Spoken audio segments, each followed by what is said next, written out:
The Stalo people locally are called the Chilliwack and the Clarke tribes. And the Chilliwack Creative Commission is gratefully located on the traditional unceded territory of the Stalo people. Live from Studio C, it's Chilliwack Creative Commission's Creative Third Thursdays. Wow! Who was the warm-up act that got you guys going? This is good. That was very, very nicely done. Thank you so much. So I'm Geoff Edwards. I'm the host of Creative Third Thursdays, and what we're doing is building a list of people who are creative people in Chilliwack, and we create a featured video of them.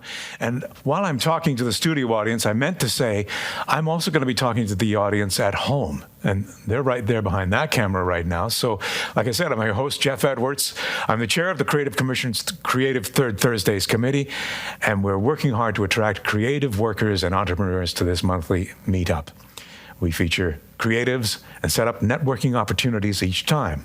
So, to see previous episodes of Creative Third Thursdays, search Studio C Chilliwack on YouTube or use our hashtag Creative Chilliwack.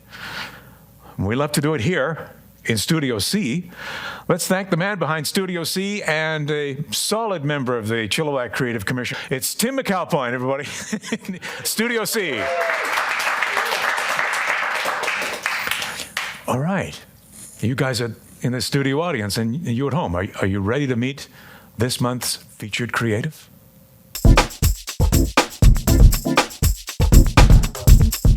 Our featured creative is an artist whose work is influenced by nature, myth, animation, and video games. He creates visual art that blends fantasy with reality to illustrate stories. He's active in the Fraser Valley Arts community, volunteering at the Chilliwack Cultural Centre's Open Studio Life Drawing Sessions, and serving on the executive team of the Chilliwack Visual Artists Association. Travis Sketches is an independent venture for commissions, prints, and live event art. He's also begun teaching his craft while developing a bit of a reputation locally as the coffee shop artist when seen working and sharing his art in local coffee shops.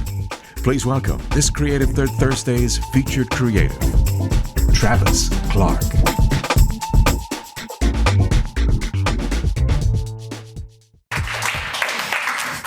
Nice to meet you. Nice to meet you. Well, we already met. Yeah.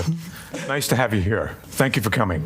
Thanks for having me. So we met last month at Creative Third Thursdays. So that's where the joke comes from. Creative Third Thursdays member Nettie Tam, she's somewhere in the audience, introduced me. We were just at a point where we had a guest planned to be our guest for this month, and it wasn't working out. And so we're scratching our heads, and Nettie goes, "Meet Travis."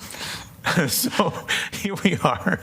So Travis, when did you start to realize, hey, I'm a visual artist? I've always had like a creative family, so they've really inspired to just reach out and like look at your creative potential and just explore whatever you want to do. And so I really got into drawing early on, and I was always fascinated by like storytelling and the beautiful like nature and stuff around us. And I just always had a fantasy about what it could be like, just with like exploring the nature and listening to tales and trying to bring that into the psyche of people around me. One of the things I always go to on new artists starting out is the make it ugly method. Yeah. So one of my favorite people that used to come to the live model drawing, she modeled every so often, so she was an artist, and then she also was one of our models. And when I drew her, the funnest thing that ever happened was I messed up a little bit, and I'm like, oh, I drew this wrong. And she's like, make it ugly.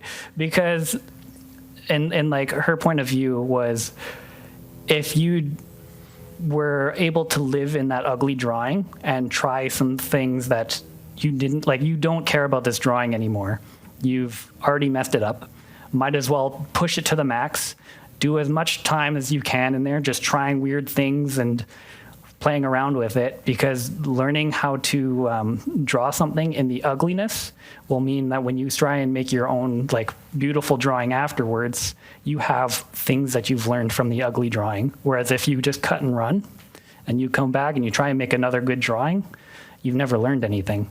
And so being able to make it ugly actually makes you move faster into like being a better artist. Cool. Yeah, I mean, all kinds of creative endeavors like that. If you've got people around you, you can go, hey, what do you guys think? And they'll give you some feedback, and then next time they've got something, and they'll go, hey, check this out. And you both enjoy the whole sort of feeling of being able to appreciate, offer criticism. You know, nobody's super fragile that you can't say, hey, if you try this, this might work better, or that sort of thing. And that's a really healthy environment to create for people.